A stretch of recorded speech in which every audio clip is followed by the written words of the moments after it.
ଆଜିର ପ୍ରସଙ୍ଗରେ ଶୁଣନ୍ତୁ ଆଳୁ ନିର୍ଭରଶୀଳତା ଓ ଏହାର ବିଭିନ୍ନ ଦିଗ।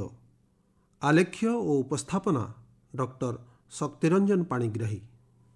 ଆଳୁ ହେଉଛି ଏକ ରବି ଫସଲ ଯାହା ସାଧାରଣତଃ ପଶ୍ଚିମ ଏବଂ ମଧ୍ୟ ଭାରତର ଇଣ୍ଡୋ ଗ୍ୟାଙ୍ଗେଟିକ୍ ସମତଳ ଭୂମିରେ ଚାଷ କରାଯାଏ।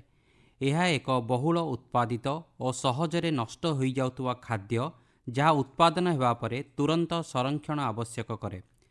ଭାରତର ବହୁଳ ଅଞ୍ଚଳରେ ଆଳୁକୁ ଏକ ମୁଖ୍ୟ ଫସଲ ଭାବେ ଗ୍ରହଣ କରାଯାଇଥାଏ।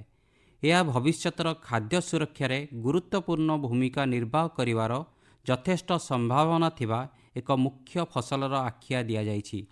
ଆଳୁର ମହତ୍ତ୍ୱ ଓ ଏହାର ମାନବ ପୋଷଣରେ ଅବଦାନକୁ ଦେଖି ଖାଦ୍ୟ ଏବଂ କୃଷି ସଂଗଠନ 2008 ମସିହାକୁ ଆନ୍ତର୍ଜାତୀୟ ଆଳୁ ବର୍ଷ ଭାବରେ ଘୋଷଣା କରାଯାଇଥାଏ। ଉତ୍ତରପ୍ରଦେଶ, ପଶ୍ଚିମବଙ୍ଗ ଏବଂ ବିହାର ଭାରତର ପ୍ରମୁଖ ଆଳୁ ଉତ୍ପାଦନ ରାଜ୍ୟ ହୋଇଥିଲେ ମଧ୍ୟ ଗୁଜରାଟ ଆଳୁ ଉତ୍ପାଦନରେ ସବୁଠାରୁ ଶୀର୍ଷରେ ଅଛି।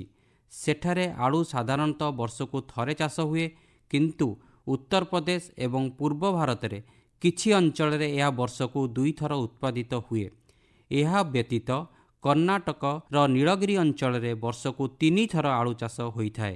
ଆଳୁର ଗୁଣବତ୍ତା ଏବଂ ଏଥିରେ ଥିବା ଆର୍ଦ୍ରତା ପ୍ରତିଶତ ଆଧାର କରି ଏହାକୁ ଖାଦ୍ୟ ସେବନ ପାଇଁ, ଶିଳ୍ପ ପ୍ରକ୍ରିୟାକରଣ ପାଇଁ ଆବଶ୍ୟକ କଞ୍ଚାମାଲ ଏବଂ ଭବିଷ୍ୟତର ଚାଷ ପାଇଁ ବିହନ ଭାବରେ ବ୍ୟବହାର କରାଯାଏ।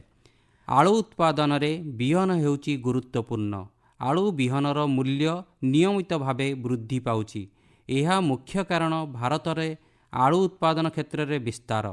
ଏହା ବ୍ୟତୀତ ଉପଲବ୍ଧ ଭିତ୍ତିଭୂମି, ଅମଳ ସମୟ, ବ୍ୟବହୃତ ଆଳୁର ଗୁଣ, ଜଳବାୟୁ ପରିବର୍ତ୍ତନ ଏବଂ ବ୍ୟବସାୟ ଅନିଶ୍ଚିତତା ଆଳୁର ମୂଲ୍ୟ ନିର୍ଦ୍ଧାରଣରେ ମୁଖ୍ୟ ଭୂମିକା ନିର୍ବାହ କରନ୍ତି।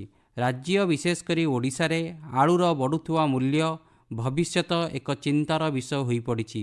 ଏହା ଯୋଗୁଁ ଆଳୁର ମୁଣ୍ଡ ପିଛା ବ୍ୟବହାର ପ୍ରଭାବିତ ହୋଇଥାଏ। ବର୍ତ୍ତମାନ ବଜାରରେ ଅସ୍ଥିରତାକୁ ଧ୍ୟାନରେ ରଖି ଆଳୁକୁ ଟମାଟୋ ଏବଂ ପିଆଜ ସହିତ ଉନ୍ନତ କିସମର ଫସଲ ଭାବେ ଗ୍ରହଣ କରାଯାଇଛି।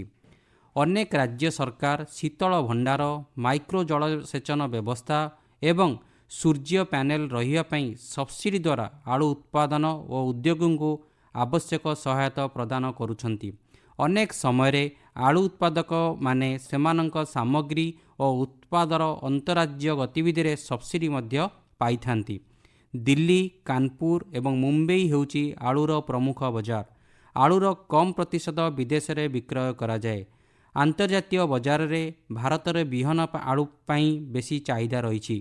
ଦକ୍ଷିଣ ଭାରତରେ ଆଳୁ ଖାଇବା ବହୁତ କମ୍ ପରିମାଣରେ ହୋଇଥାଏ ଏବଂ କେତେକ ରାଜ୍ୟରେ ଗ୍ରାହକମାନେ 1 କିଲୋଗ୍ରାମଠୁ ବି କମ୍ ଆଳୁ କ୍ରୟ କରନ୍ତି।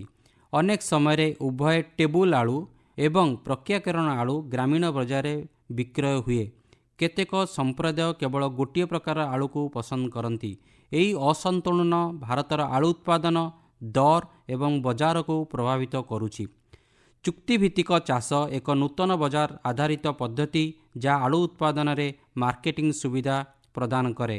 ଏହା ଉତ୍ପାଦକମାନଙ୍କ ପାଇଁ ଏକ ସୁନିଶ୍ଚିତ ବଜାର, ସଞ୍ଚାଳକମାନଙ୍କ ପାଇଁ ଆବଶ୍ୟକ କଞ୍ଚାମାଲର ଉତ୍ସ ଏବଂ ଗ୍ରାହକଙ୍କ ପାଇଁ ଉନ୍ନତ ଗୁଣାତ୍ମକ ଉତ୍ପାଦର ମାନ୍ୟତା ଦେଇଥାଏ। ଏହି ପଦ୍ଧତି ଆଳୁ ଉତ୍ପାଦନରେ ବ୍ୟକ୍ତିଗତ ବିନିଯୋଗକୁ ବୃଦ୍ଧି କରିଥାଏ। ଆଳୁ ହେଉଛି ଏକ ଖାଦ୍ୟ ଯାହା କୌଣସି ପ୍ରକାର ପରିବା ସହିତ ମିଶି ରନ୍ଧା ଯାଇପାରେ, ଯାହା କାର୍ବୋହାଇଡ୍ରେଟ୍ ଏବଂ ଅନ୍ୟାନ୍ୟ ପୋଷକ ତତ୍ତ୍ୱର ଉତ୍ତମ ଉତ୍ସ ହିସାବରେ ପରିଚିତ। ଆଳୁରେ ଶୁଖିଲା ପଦାର୍ଥର ମାତ୍ରା ଯଥେଷ୍ଟ ମାତ୍ରାରେ ଥାଏ, ଯାହା ଦେଶରେ ଭବିଷ୍ୟତ ଖାଦ୍ୟ ସୁରକ୍ଷାକୁ ସୁନିଶ୍ଚିତ କରିବାରେ ସାହାଯ୍ୟକାରୀ। ଆଳୁ ପ୍ରସ୍ତୁତିରେ ବହୁତ ଅପଚୟ ଦେଖାଯାଏ, ଯାହା ଭବିଷ୍ୟତରେ ବିକାଶ ଏବଂ ଉତ୍ପାଦନର ଗୁଣତ୍ୱକୁ ସୁଧାରିବା ପାଇଁ କମ୍ କରାଯାଇପାରିବ। ଆବଶ୍ୟକ ରଣନୀତି ଓ ସମାଧାନ ଦ୍ୱାରା ନିଶ୍ଚିତ ଭାବରେ ଆଳୁରେ ଯେକୌଣସି ପ୍ରକାରର ସମସ୍ୟାକୁ ସମାଧାନ କରାଯାଇପାରିବ।